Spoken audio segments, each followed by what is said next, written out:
Hello, I'm Christina Opo, and I'm a writer, and I have decided to read to you the chapters in my latest book, 19 Lonely Trees.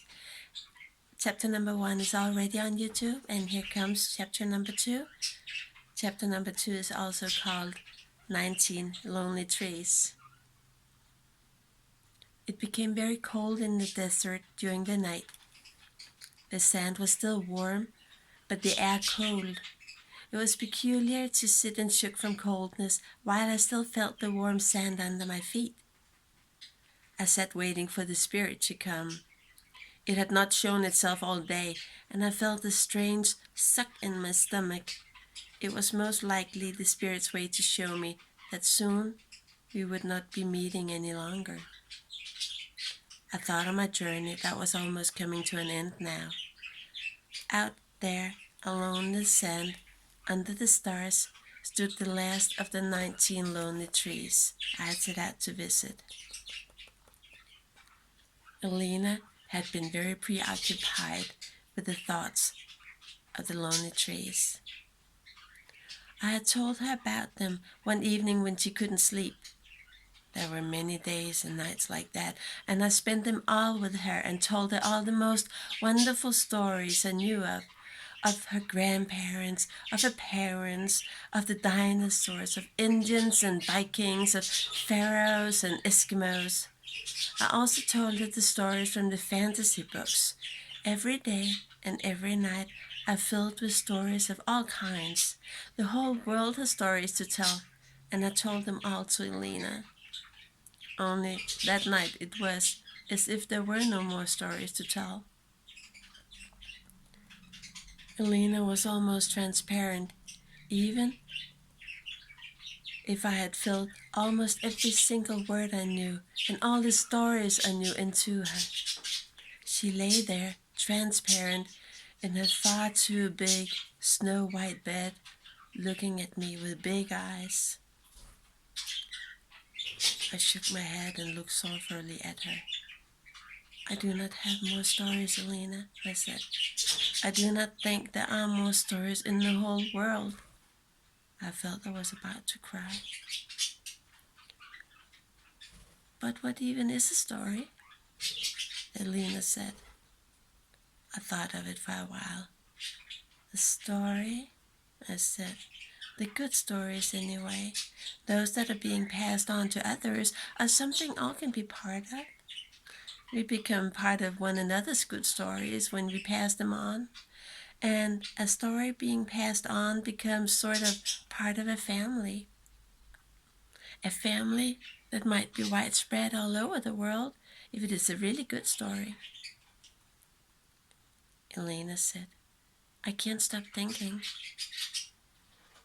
Thinking of what? I asked. I can't stop thinking. She looked intense at me.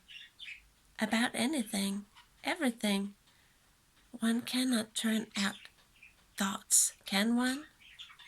Even when one sleeps, one is thinking.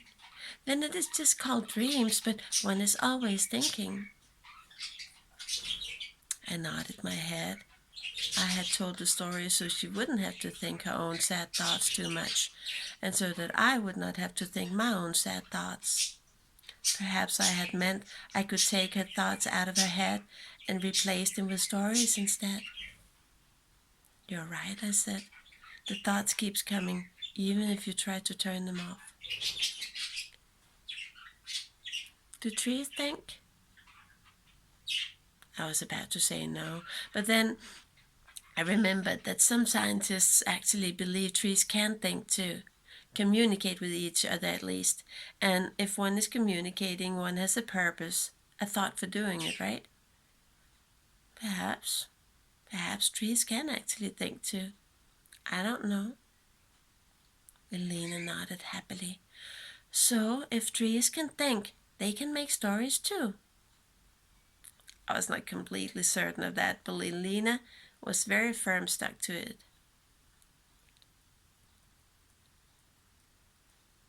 She leaned back in the bed. I did not like her looking this transparent, but she smiled happily. by the thoughts of the trees. Just imagine if, she sighed, just imagine if trees can think and make up stories and tell their own story. I smiled. Sure, then they could have a good time telling each other stories out there in the forest. Elena nodded. Yeah. Only what about the trees that do not live in the forest? They have no friends or mom and dad to tell the stories to. How then can they be remembered? How then can they become part of the family? Now all of a sudden I could figure out what Elena was thinking of. Once I had told her about some lonely trees. Trees standing around the world, trees all alone with no other trees around in perhaps hundreds of kilometers in circumference. Elena had spent a lot of wondering about them ever since I told her about them. I don't really think that is how trees works, I said. Then I wished I had not said it. Elena was really sad now and had me quite startled. But what if it is? Trees are important in this world. Huge tears ran down her almost transparent cheeks. She sighed deeply. Will you promise me something? I looked at her and nodded. Everything. I will promise you everything. She sighed satisfied and became calmer. Good. I want you to. When I die, Elena, you will get well. No, I will not get well. My story will end soon. And then it will be you who has to tell my story to others, even if it is a short one. I tried not to cry. I could only manage to nod. Was that the thing you wanted me to promise? That I will tell your story to others? She laughed. No, silly. I knew you will do that all the same. Then she became all serious again. But since my story is becoming so very short, you will have plenty of space in your head and heart to other stories too. So, what I want is for you to travel and visit the most lonely trees in the world, and then you will listen to their stories. She waved her hand in impatience. Don't you see how horrible it is? They are standing there without anyone ever listening to their stories. She looked at me with those big dark eyes. Then she nodded decisively, as if she had made up her mind firmly. 19 trees. Go and visit 19 lonely trees. That makes it an even 20 stories, counting my story too. 20 new good stories you can tell the world, because the world must never run out of good stories. I shook my head. Elena, I will do everything for you, everything, but trees, Elena, trees cannot tell me stories. She smiled unfathomably as she slowly sank down into the bed. You just wait and see, she whispered. And with those words, Elena ended her story. The words the 19 Lonely Trees story begins with. You just wait and see. Bye for now.